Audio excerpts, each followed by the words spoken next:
Welcome to another Trump Teachings. Today I will be looking at a very important topic of card advantage. Those of you who have come to Hearthstone from another collectible card game or trading card game might be surprised that I decided to do this one so late in the series, because card advantage is very important, of course, and something I consider really important. It just turns out that almost all of the previous Trump teachings inevitably lead to card advantage as well. So, card advantage. Simple concept. If you manage to, over the course of the game, play more cards than the opponent, you will probably win. So I've got a priest deck to emphasize this point, mainly because of Northshire Cleric, and because of the hero ability, which preserves your cards so that they don't die, so that naturally you get card advantage through those. This is the basic deck, which you can get from level 0, level 1 rather, and then at level 6, toss in the 2 Holy Nova, removing 2 Crocolisks.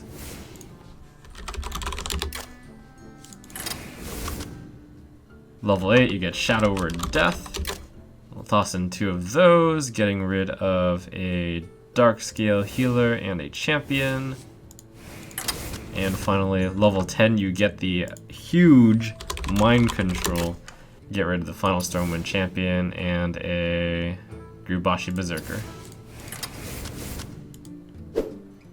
I will fight with honor. The light shall bring victory. Alright, I'll keep these 2 early game cards. And oh boy, I got the Northshire Cleric against the Paladin. That's one of the best classes to go up against with the Northshire Cleric.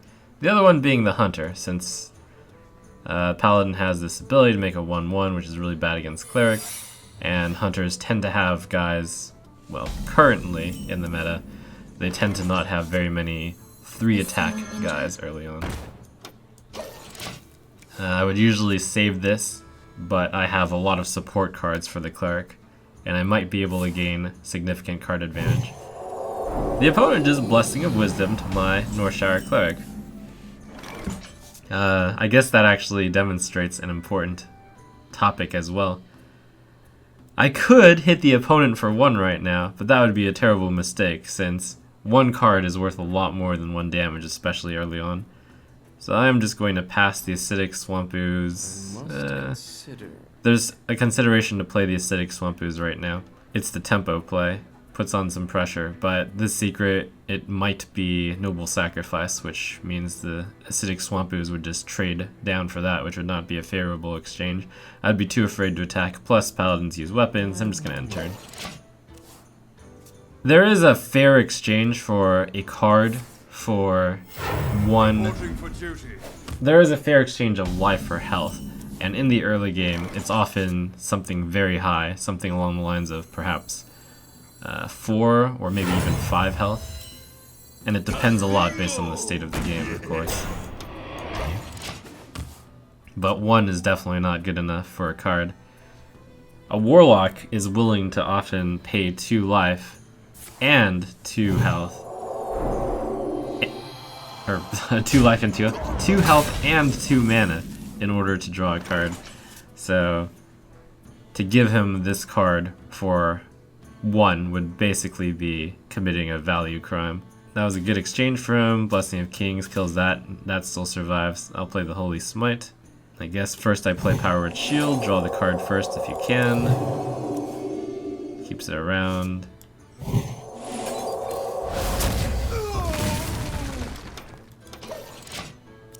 Again, considered to play the Ooze, but he could hold a True Silver Champion in his hand.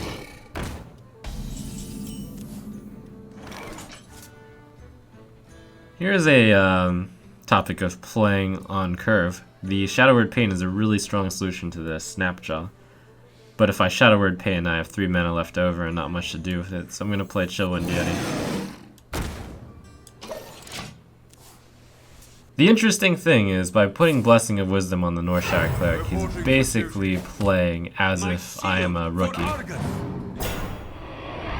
since only a rookie would attack with the Northshire Cleric when it had a Blessing of Wisdom on it. Otherwise, his 1 mana card just basically negates the attack value of the Northshire Cleric, which isn't really the point of the Northshire Cleric anyways.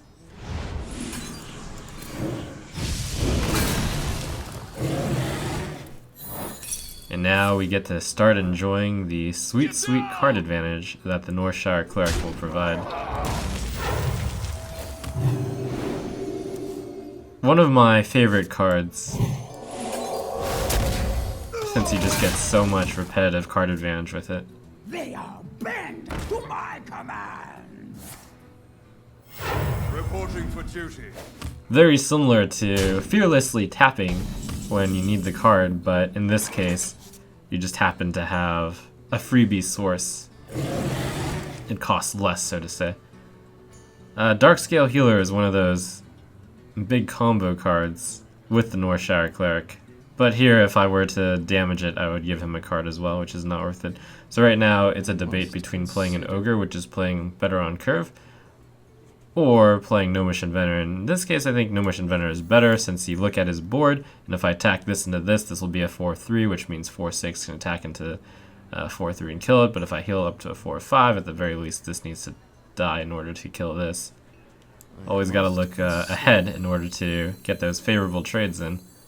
So I'll play the Gnomish Inventor, which in itself is a card advantage machine, since it often manages to do something past drawing the one card. Draw another card. Having a lot of cards gives you a lot more options, lets you make better plays, and if the game drags on long enough, he who plays the most cards is often the victor.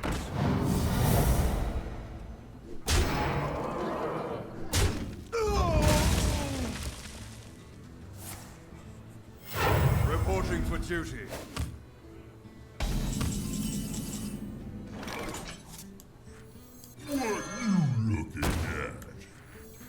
Two options: I can kill this and then heal this back up, or I can also play a Bloodfin Raptor. And I'll do this since I have a lot of cards in hand already.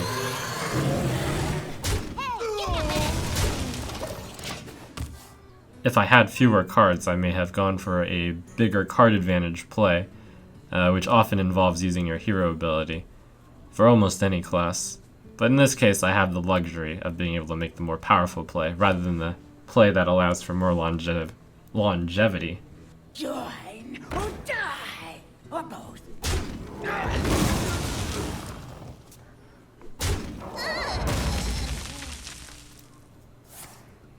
Move quickly. Reporting for duty. One thing that priests focus quite a bit on is board control. I mean, you gotta kill the Cult Master. It provides too much card advantage over time. Here's a good favorable exchange. I play the Darkscale Healer to the best of its abilities, heals for the maximum value, keep playing on curve, and going forward, I've got the ultimate cards on the priest side, which provide instant, significant card advantage and board impact. Taking one of their cards and putting it on your side is like you summoned a guy and you killed a guy, so it's already a 2-for-1. And if the guy you take kills another guy, then that's a 3-for-1. That's why it costs 10 mana, because it is so often a 3-for-1, or even perhaps a 4-for-1 if you take something truly monstrous, which often is the case with mind control, since you want to hit the monstrous minions. I'll play the Holy Nova here, manages to keep my guys on the board. A little bit of a slow play and was tempted to play the Ogre. But that card was getting a lot of value the way that was being played. And at this point, with this kind of hand, it's nearly inconceivable to lose the game, since this is the ultimate answer to anything the Paladin has to play. And I'm at a high enough life total that there's no shenanigans that can occur. Mind if I roll need? Even this Yeti, who's been debuffed, can just keep on fighting and keep on gaining card advantage, even if it is just trading with the hero ability of the Paladin and then getting healed up. Because one of the things about the Paladin hero abilities, it's in some ways getting card advantage and getting a slight board state, since getting a 1/1, it's a bad minion, but it's like you have another card on the table. That's why I like playing Paladin.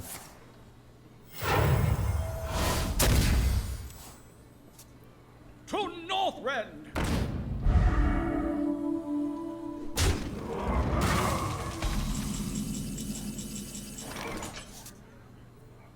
Northshire Cleric. Alright. I was going to just shout some Cleric this, hit it, and then trade. That would be a good favorable exchange. But here, Is someone injured? I can start drawing cards yet again. In fact, I could have done the Shadow. No, then I would have nothing to heal. I could play Holy Nova just to draw too, but the Ogre is probably a better play. And you can kind of see why I kept card advantage.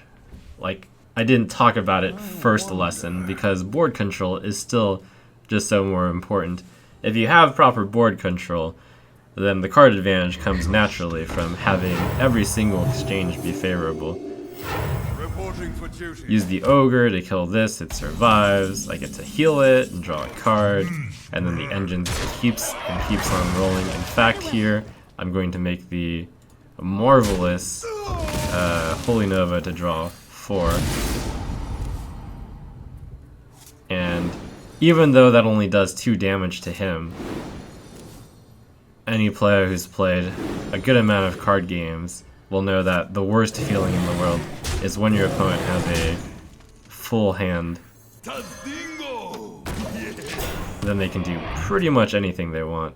It doesn't matter how long it takes to kill your opponent, as long as it gets done. And though a lot of exchanges were done in this game, there was no point in which I was ever really in any danger. And just a nice slow and steady buildup of advantage. Thank you.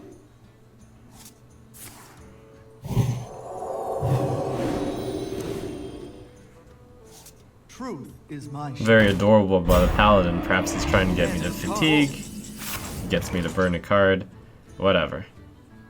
Right away. Victory.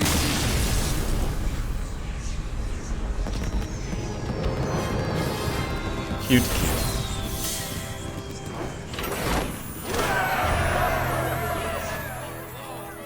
If you enjoyed that version of controlling the board and slowly building up an advantage, then this extension of Priest might be for you. It carries some of the more efficient cards, it's better at controlling the board starting early, and it has a bit of combo to it. Now, Akanai Soul Priest plus Circle of Healing, restore 4 health to all minions, and your cards and powers that restore health now deal damage instead. You can gain quick board control by playing this Akanai Soul Priest on 4, and then Circle of Healing if the opponent is a really aggressive deck and has swarmed the board. You can get some really good trades going with Pyromancer, and then you powered shield the Pyromancer, and then you cast other spells like Holy Smite and Thoughtsteal to clear the board efficiently and gain card advantage that way.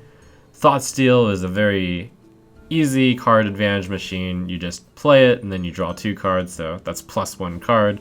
The downside, of course, is it's slow. Shadow Madness can be used to gain card advantage. You take one of their guys, you send it into another one of their guys, they both die, and it's also board control. Oftentimes, board control and card advantage are going to be tied. Ideally, you want a card that provides both.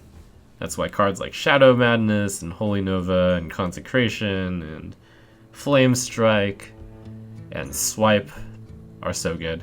And Cabal Shadow Priest, you take one of their guys. If you use one of their guys to then kill a guy, then that's like a 3-for-1.